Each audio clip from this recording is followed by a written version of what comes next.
कार्तिक मास की पौराणिक कथा। एक गांव में एक ब्राह्मण पति पत्नी रहते थे। वे दोनों प्रतिदिन 7 कोस दूर गंगा और यमुना नदी में स्नान करने जाते थे। इतनी दूर आने जाने से ब्राह्मण की पत्नी थक जाती थी। एक दिन उसने अपने पति से कहा कि हमारा एक पुत्र होता तो कितना अच्छा रहता। पुत्र के बहू आती तो हमें घर वापस जाने पर खाना बना हुआ मिलता और बहू घर का काम भी कर देती।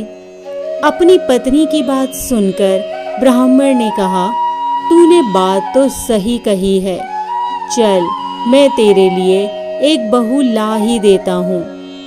ब्राह्मण ने कहा, ऐसा कर, एक पोटली में आटा डालकर उसमें कुछ मोहरे डाल दे। ब्राह्मण के कहे अनुसार उसने पोटली बांधकर दे दी। पोटली लेकर ब्राह्मण चला गया। ब्राह्मण को सफर के दौरान यमुना के किनारे पर बहुत ही सुंदर लड़कियां दिखाई दी। वे रेत में घर बनाकर खेल रही थीं। उनमें से एक लड़की ने कहा कि मैं अपना घर नहीं बिगाड़ूंगी, मुझे तो रहने के लिए ऐसा ही घर चाहिए। लड़की की बात सुनकर ब्राह्मण मन ही मन सोचने लगा कि बहू बनाने के लिए यही लड़की उचित है। जब वह लड़की जाने लगी तो ब्राह्मण भी उसके पीछे पीछे उसके घर तक चला आया। वहां जाकर ब्राह्मण ने उस लड़की से कहा, बेटी, कार्तिक मास चल रहा है, इसलिए मैं किसी के घर का खाना नहीं खाता। मैं अपने साथ आटा लेकर आया हूँ। तुम अपनी माता से पूछो कि क्या वह मेरे लिए आटा छानकर 4 रोटी बना देगी। यदि वह मेरा आटा छानकर रोटी बनाएगी तो ही मैं रोटी खाऊंगा। उस लड़की ने जाकर अपनी माँ को ये सारी बात बताई। माँ ने कहा, ठीक है, तुम जाकर उस ब्राह्मण देवता से कह दो कि वह अपना आटा दे दे, मैं रोटी बना दूंगी। जब वह आटा छानने लगी तो आटे में से सोने की मोहरें निकली। तब वह सोचने लगी, अरे, जिसके घर के आटे में इतनी मोहरें हैं, उसके घर में कितनी मोहरें होंगी। जब ब्राह्मण खाना खाने बैठा तो लड़की की माँ ने उस ब्राह्मण से पूछा, क्या आपका कोई लड़का है? क्या आप उस लड़के की सगाई करने जा रहे हो? यह सुनकर ब्राह्मण ने कहा, मेरा लड़का तो काशी में पढ़ने गया हुआ है, लेकिन यदि तुम कहो तो खांड कटोरे से विवाह करके तुम्हारी बेटी को अपने साथ ले जाऊं। लड़की की माँ ने कहा, ठीक है ब्राह्मण देवता। इस पर लड़की की माँ ने लड़की की खांड कटोरे से शादी करके ब्राह्मण के साथ भेज दिया। ब्राह्मण ने घर आकर कहा, अरे रामू की माँ, दरवाजा खोल कर देख, मैं तेरे लिए कितनी सुंदर बहू लाया हूँ। ब्राह्मण की पत्नी भीतर से ही बोली, हमारे तो कोई बेटा बेटी ही नहीं है, तो बहू कहाँ से आएगी? दुनिया तो ताने मारती ही थी, अब तुमने भी ताने मारने शुरू कर दिए। ब्राह्मण ने कहा, अरे तू दरवाजा तो खोल कर देख। जब ब्राह्मणी ने दरवाजा खोला तो सामने बहू को खड़ी देखा। उसने बहू का सत्कार किया और आदर सम्मान के साथ अंदर ले आई। अब जब भी ब्राह्मण अपनी पत्नी के साथ नदी स्नान करने जाता तो पीछे से बहू घर का सारा काम करके और खाना बनाकर तैयार रखती थी। वह उनके कपड़े धोती और रात को हाथ पैर भी दबाती थी। इस तरह बहुत दिन बीत गए। ब्राह्मणी ने अपनी बहू से कहा कि बहू, कभी भी चूल्हे की आग को बुझने मत देना और मटके का पानी खत्म मत होने देना। परंतु एक दिन चूल्हे की आग बुझ गई। यह देखकर बहू घबरा गई और भागी भागी अपनी पड़ोसन के पास गई और कहा, मेरे चूल्हे की आग बुझ गई है, मुझे थोड़ी सी आग चाहिए। मेरे सास ससुर सुबह 5 बजे से गए हुए हैं, वह थके हुए घर आएंगे, इसलिए मुझे उनके लिए खाना बनाना है। यह सुनकर पड़ोसन ने कहा, अरे तू तो बावली है, तुझे यह दोनों मिलकर पागल बना रहे हैं। इनके कोई पुत्र नहीं है, ये निसंतान है।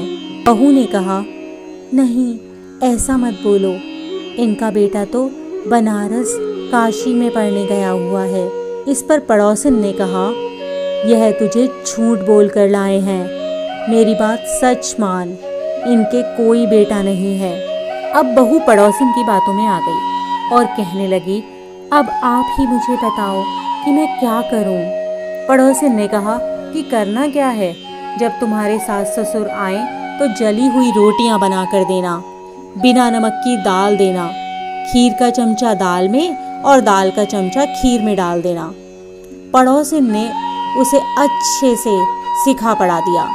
फिर जब उसके सास ससुर घर आए तो उसने न तो उनका आदर सत्कार किया और ना ही उनके कपड़े धोए। जब उसने सास ससुर को खाना दिया तो सास बोली, बहू आज यह रोटियां इतनी जली हुई क्यों हैं और दाल भी अलूनी सी है। तब बहू ने पलट कर कहा, एक दिन ऐसा खाना खा लोगे तो कुछ बिगड़ नहीं जाएगा तुम्हारा। सास ससुर को खरी खोटी सुनाकर वह फिर से पड़ोसिन के पास गई और बोली कि अब आगे क्या करना है मुझे।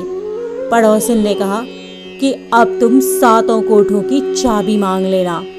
अगले दिन जब ब्राह्मण ब्राह्मणी स्नान करने के लिए जाने लगे तो बहू अड़ गई कि मुझे तो 7 कोठों की चाबी चाहिए। तब ससुर ने कहा कि इसे चाबी दे दो। तब सास ने बहू को चाबी दे दी।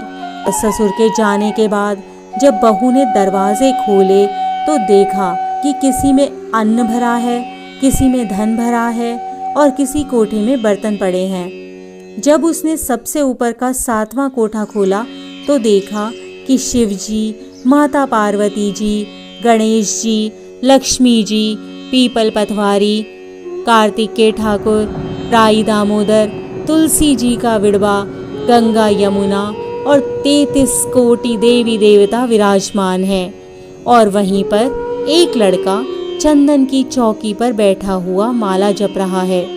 यह सब देखकर उसने लड़के से पूछा, तुम कौन हो? तब लड़का बोला कि मैं तेरा पति हूँ, अभी दरवाज़ा बंद कर दे, जब मेरे माता पिता आएंगे तब दरवाज़ा खोलना। यह सब देखकर बहू बहुत खुश हुई और 16 श्रृंगार करके सुंदर वस्त्र पहनकर अपने सास ससुर का इंतज़ार करने लगी। उसने अपने सास ससुर के लिए अच्छे अच्छे पकवान बनाए। जब उसके सास ससुर घर आए तो उसने उनका आदर सत्कार किया और प्रेम पूर्वक खाना खिलाया और हाथ पैर दबाने लगी। पैर दबाते दबाते बहू ने कहा, माँ जी आप इतनी दूर गंगा यमुना स्नान करने के लिए जाती हो तो आप थक जाती हो, इसलिए आप घर पर ही स्नान क्यों नहीं करती हो। यह सुनकर सास कहने लगी, बेटी गंगा यमुना घर पर तो नहीं बहती है ना। तब उसने कहा, हाँ माँ जी बहती हैं, चलो मैं आपको दिखाती हूँ। जब बहू ने 7वां कोठा खोल कर दिखाया तो उसमें शिव जी, पार्वती जी, गणेश जी, लक्ष्मी जी, पीपल पतवारी, कार्तिक के ठाकुर, राई दामोदर, तुलसी जी का विड़वा, गंगा यमुना बह रही थी और 33 करोड़ देवी देवता विराजमान थे। और वहीं चौकी पर बैठा एक लड़का माला जप रहा था। माँ ने उसे देखकर कहा, बेटा तू कौन है? लड़का बोला, माँ मैं तेरा बेटा हूँ। तब ब्राह्मणी ने पूछा, तू कहाँ से आया है? लड़के ने जवाब दिया, मुझे कार्तिक देव ने भेजा है। माँ ने कहा, बेटा यह संसार कैसे मानेगा कि तू मेरा बेटा है। माँ ने कुछ विद्वान पंडितों से मदद मांगी। पंडितों ने कहा, इस पार बहू बेटा खड़े हो जाएं और उस पार माँ खड़ी हो जाए। माँ ने चमड़े की अंगिया पहनी हो और छाती में से दूध की धार निकलकर बेटे की दाढ़ी मूछ भीगे और पवन पानी से गठजोड़ा बांधे, तब मानेंगे कि यह इस माँ का ही बेटा है। उसने ऐसा ही किया। छाती में से दूध की धार निकलकर बेटे की दाढ़ी मूछ भीग गई। पवन पानी से बहू बेटे का गठजोड़ा बंध गया। यह सब देखकर ब्राह्मण और उसकी पत्नी की खुशी का ठिकाना नहीं रहा। हे कार्तिक के ठाकुर, जैसे ब्राह्मण और ब्राह्मणी को बहू बेटा दिए वैसे सबको देना। इसी प्रकार की अन्य व्रत एवं पौराणिक कथा कहानियों के लिए हमारे चैनल को सब्सक्राइब और शेयर करें ताकि आप भी दूसरों तक इन्हें पहुंचाकर धर्म लाभ प्राप्त कर सकें।